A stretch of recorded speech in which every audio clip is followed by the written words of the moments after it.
You're listening to Life on Hifi, the podcast, and I'm your host, Dominic Justina. I'm a 20-something who was very self-conscious and insecure, but I've decided that I am never going back. It really doesn't matter if I create a masterpiece or not. It doesn't matter who likes it. As long as I'm enjoying the process, that's all that matters. Follow me as we talk about relationships, love, purpose, passion, you name it. Focusing on what you have versus what you don't have can be a huge game changer. Let's commit to living our best lives together, shall we?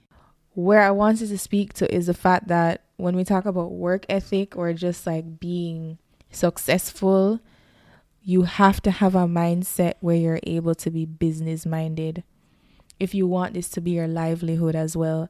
And the reason why I'm thinking like this more and more is because when I think about my life, I want to be able to survive off of something I'm enjoying. And a lot of the time that's something creative or something artistic. So that puts me in the zone of, okay, when I create my thing, how do I make enough off of it so that I can eat? Right? How do I make something off of it so that I can pay my bills, I can live, you know? And I think a lot of the times when you have creatives who don't have that mindset or who don't necessarily have experience with entrepreneurship, it becomes a struggle. And you can have all the talent in the world. You can work as hard as you can, but like, as Kofi had said in that episode, like, it's about working smart too. Yeah. Oh, I was going to say that I think we pride ourselves in being busy, but busy doesn't necessarily mean productive. Amen. So it's kind of like, okay, and I did a video on this actually talking about how I felt like I was working so much, but I couldn't see the fruits of my labor in any way. But burnout is real. And yeah, you could be working hard. But like Kofi said, like there's things you're going to sacrifice, but doesn't necessarily mean anything's going to come out of it. So it's better that you work smart in the sense that, and I realized something about working smart in school. I realized that it's not even how much time you put into it. It's what you do during that time. Because a lot of, like I was telling someone, let's say you have a course without an exam and a course with an exam. There's a different way to approach it. So why spend 45 hours in the library and convince yourself that you're doing something awesome or you're spending a lot of time when you can spend half the amount of time focusing on what has the exam and then just studying and doing outlines for the one that doesn't. You know what I mean? Like you said, I also have a problem with monetizing passion. Like, you know what I mean? Like, it's so, I feel, yeah. Where it came from. Yeah, like, I'm like, oh, should I really? But at the same time, like you said, it'd be beautiful if we could work. And like Kofi said as well, he doesn't believe we're here to work in that sense. Mm-hmm. It's beautiful if you can work on something that you're passionate about and make money. And the only way to do that and not to burn out is to work smart. Not to be busy, not to be exhausted, just to work smart. Yep. That's good that we brought up school because then we can relate to like a lot of students who are going through right now. But like I said, at the end of my road, my last year of school, it was all about being more strategic about everything. The commitments, the clubs I was a part of, the job I was doing, the way I studied, all of that just shifted to what is the most efficient way I can do this. And not what's the busy, like how do I feel more accomplished in it, like that. None of that really mattered anymore. And I was like, how can I be as efficient as possible so I can make time to go work out, because the gym became a staple. The whole part about how building community is important, that really stuck out to me with the whole, like, not just building community but building a good community. You know, building a supportive community, building community with people that you have the same kind of level of energy, like just like creative energy. And it doesn't have to be the same, but like creative, like even just like opportunity like this, like what we're doing right now. I think it's very important to just, you know, have this kind of conversation and share ideas and get inspired and get, you know, motivated, charged. I think it's a way of charging too. And that's how you know you met the right community, when you feel charged after having the time together. I would say one thing I took from Kofi's podcast conversation with you was when he said it all comes full circle. I don't know why, but I was like, like, I don't know. It's just like right now, like you said, being a 20 something, dealing with A, B, and C, it's so hard to see why these little things have to happen or why they're even happening in the first place. And of course we say these cheesy things like, oh, it's all gonna work out, or God will provide, which I completely agree with. But to hear him say, like, you know what, it actually comes full circle, I don't know, that just was a very comforting statement to me, to hear that from somebody else, not just like somebody who's real in our community, not just Oprah, or you know what I mean? Like, because of course Oprah's gonna say that she's Oprah, you know what I mean? Like, but he is someone like us, in the same type of community as us, just doing something, and said, like, you know what, it's been hard, but it all comes full circle. And like you said, when you're doing something that you really want to do, or you're fulfilling your purpose, your calling, it all comes full circle. And that's really comforting to know, to believe that despite that it will, you know what I mean? I don't even want to cut you off, because every time someone says Oprah's name, it's like the hairs on my skin fly up, because I love her so much. But I think that she's right now at the point of success where it almost feels like she's so far away. She's like light years ahead of us. But I kid you not, I had a conversation with Oprah in my head. And let me tell you what she said to me. It was a nice piece of advice too. She said, so I asked her, because I know her story. I know that when she was younger, she used to wear potato sack. People used to laugh at her because she would wear potato sacks, like material for clothing. And I know that her grandma was prepping her to be a maid. And there was something within her that was like, that's not for me. Like, I know that's what you want for me. You're doing it, and that's what you see for me, but that's not for me. And I said to Oprah, well, she said to me that, like, if she didn't have that knowing inside of her, then who knows where she'd be. And she said, who knows where I'd be? And I was like, okay, but what about those of us who don't have that knowing? What about those of us who are kind of struggling with insecurity and anxiety and all those things? Well, I didn't say all of those in so many words, but I said, what about those who don't have that knowing? Where did you get it? And she was like, God. No one else. No one else. And then she said, a lot of us walk around isolated from God. And this was during a meditation, and I was like, jeez. That's real. That's real. Yeah. Because, you know, to be honest, like, as someone who suffers from, like, anxiety and, you know, did suffer, I mean, I'm still working on it, but, like, depression and stuff like that, when I truly believe that, I mean, all these things occur in your life. You know, I think life is about being lost and also being found, you know, like you get lost and you find yourself, and you get lost again, you find yourself. And in that process, you sometimes get worried, anxious, or sad, or depressed, you know. But I believe that when there is God, you don't feel too isolated or too alone. You know, I personally can really say that when I didn't have God in my life, you know, I say, like, I felt like the life was living me, not I was living my life. Even though I was surrounded by so many people, I felt so lonely. Maybe we're not trying to find who we are. Maybe we're trying to relearn who we are. Maybe we were born knowing who we are already, and in some way, sometime after assimilating to culture and the powers that be and, like, just the makeup of society, we lost track of that, and then we go back inwards to our core, because whenever anyone says, you know, you need to find yourself, yada yada, you go inwards. We go there because that knowing is there and has been there all along. It's just for us to search through all the mess that we've kind of picked up, you know, as we grew up, societal teachings and all those things. We have to kind of sort through all of that to get back to our core. What do you think about that? Like, us already knowing who we are?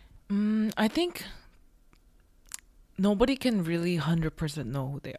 I believe that. I don't think you can. Yes, you can somehow know more of yourself than maybe I did a year ago or 2 years ago, but I don't think there's no such thing as 100% knowing yourself, because I feel like life is about discovery.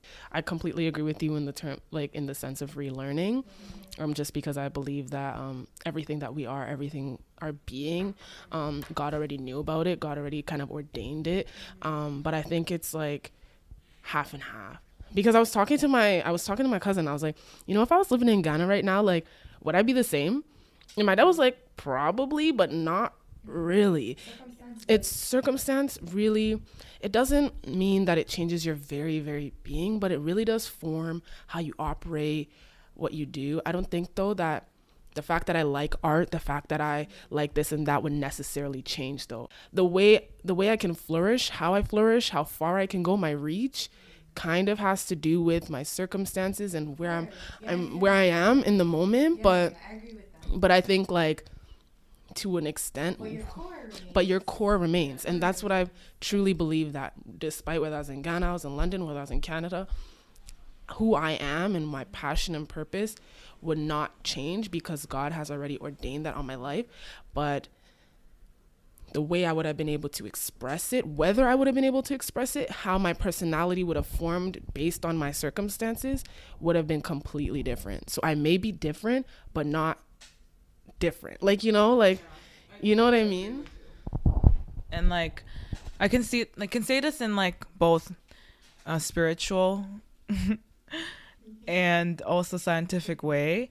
Like, just like twins, let's say identical twins, they share like a lot of the same DNA, but depending on what kind of environment you are exposed to, your potential in your DNA can really outshine, or it just don't, it's there but it doesn't come out because of the environment, right? And also God, like, I feel like everything happens for a reason. Like Oprah, she has a podcast, if you guys know, Super Soul, and she now has one called Masterclass. So she had this one episode with Ralph Lauren, and did you guys listen to it? Yes. Yeah. So you know how I actually listened to it before it became a podcast. Oh really? Oh, okay. So yeah, like like, you know how all these people say, like, they knew that they just had some purpose, and even like Ralph Lauren, like, he talks about how like he started in like New York. Where was he from? Bronx or something? I don't remember. Yeah, he was from, he's Jewish, and I think he was like from the Bronx, and then he started as selling ties in the factory, and he started making his own. And then like, they talk about those things, and he talks about how he always knew that he was different, but he didn't know what his calling was. Exactly. And like, like, things were early in the stage, things weren't connected yet. And like, I feel like everybody has their own timing, and like when their purpose like really meets that circumstances, like, because somebody went successful at 20 doesn't mean you're not going to be ever successful. It's just your time. It's not your time yet. You know what I mean? And like, I think, hold on, but before you even move on from there, I think that's a very important thing to like take a pause and like hear, like actually hear. Timing. Your timing isn't like everybody else's. And I know this because I feel it a lot, the frustration of, I could have done this by now, such and such person is doing this, whatever. But everybody's timing is different. Like Oprah, I'm such a big fan of Oprah, so I'm like quoting everything by Oprah, but like, I really do hope that eventually Oprah hears this. We love you. We love you. But you know how every podcast she talks about giving time is the best gift for yourself. And I think that's truly really like amazing. Like, giving time for yourself alone and reflecting and being more insightful. And, that is like, I think that's like key. We're like all immigrants and we came from a different country, but there's a reason why we're all in Canada, right? And I believe, like, I'm from Korea, and Korea is very, I would say, competitive. And if you're not a certain way that they want you to be, then it's like creatives and stuff like that doesn't really shine in our country, because they're so like pressured to be a certain way, to traditional career paths, like Yeah, like doctor, lawyer. nobody, not even just doctor, lawyer. Like, it's so sad, but Korean kids don't have real dreams. They just want a job. They don't know what job, but they just want to make money so that they can have a house. And like, dreaming in Korea is kind of impossible because of the society. And like, Korea is a tiny country, like tiny, tiny, tiny. In the map, you probably can't see it, but it has more population than Canada. So imagine the competition within people, and people think being a creative or artist is not really a real job. So like, when I was there, I always felt like I just didn't belong in that society. I just felt like I don't think like I can do what they do. I can't memorize 100 words every single day. I don't know how to do that. But I know how to do something else though, but I can't do that there. Like, people don't support that. And now I'm here, and I feel truly like I can express every single part of myself and not feel pressure to be a certain way. Like, and it's kind of crazy. Yes, Korea is my home, but because I'm like such truer version of myself here, I feel at more home here. If you know what I mean. Yeah, I get that. No, that makes sense. And I think it took me a while to get to that place of like figuring out I wouldn't even say I figured out why I'm here, but like just being appreciative for every second that I am here. Because Canada wasn't a plan for me per se. And the year that I came here was the year I started university without ever visiting the country before. So Canada was like a very distant concept in my head until I stepped foot here, and that was to live. So I think that now in retrospect, I see where things are starting to make sense, because I'm becoming my own in a very liberal society that allows me to be the version of who I am without feeling guilty. Okay, I moved a lot. Like, I lived in Korea, I lived in the Philippines, I lived here. And like, I'm so, like, every part of that, like the countries that I've lived in is home to me and part of me, right? And yes, I do feel at home more like I can express myself here, but I don't think this is it. Like, if you know what I mean. Oh yeah, 100%, 100%. Who knows? Maybe we won't be in Canada in a few years.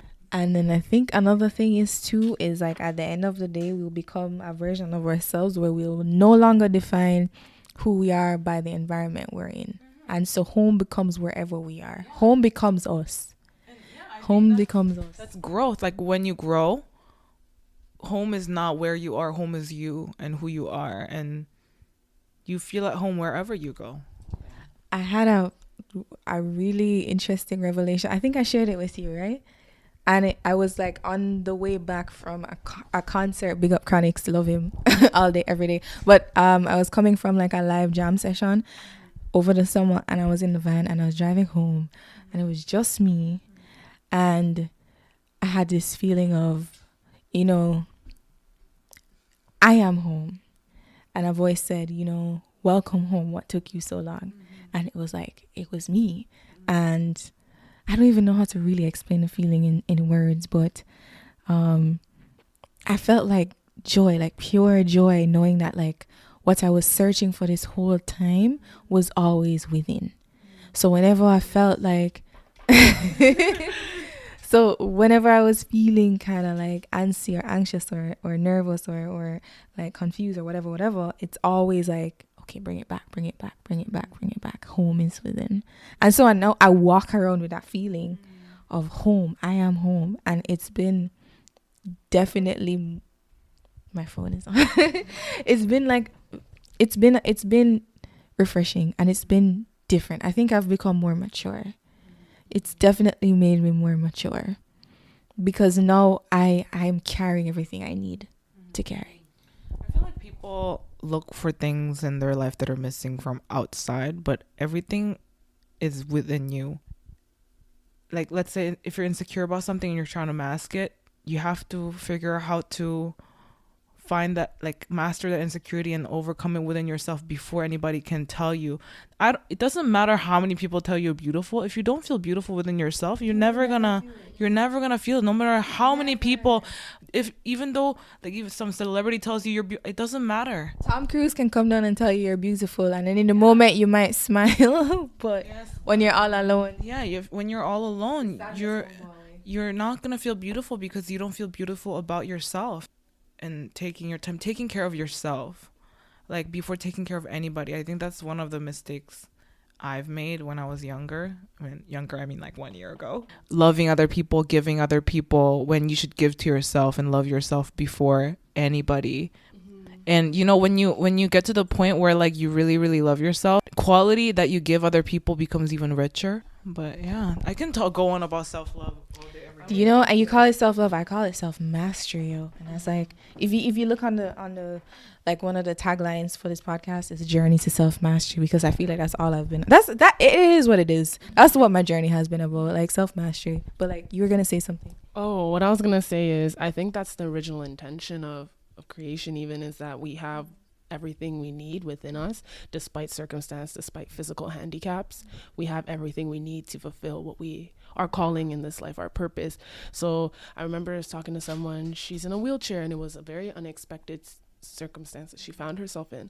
And I said, because of this, doesn't mean it doesn't mean you're incapable of fulfilling what you need to fulfill.